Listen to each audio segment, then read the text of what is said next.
উলামায়ে কেরাম, এর বাংলা করলে কি দাঁড়ায় গো?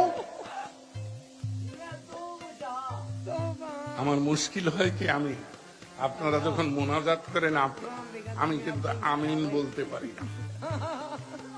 আমি কিন্তু কোন আলেমের মোনাজাতে আমিন বলি না, কারণ এই ছেলেটিকে শিখিয়ে দেওয়া হলো যে হে আল্লাহ আমি পাপী, তুমি দয়া করো, মাফ করো। না, আল্লাহর রহমতে আমি পাপী নই। আল্লাহ আমাকে দিয়ে এখনো পাপ করায় নাই। কোন নারীর ইজ্জত নষ্ট করেছি এই অভিযোগ ৮৬ বছর বয়সেও কেউ দিতে পারে নাই। কিন্তু না, কিন্তু ক্ষমা প্রার্থী আমি নই। ক্ষমা চায় অপরাধী, আমি আল্লাহ বান্দা, মাফ করবেন।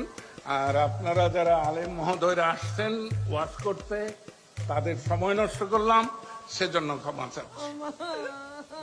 আপনারা সুন্দরভাবে করুন।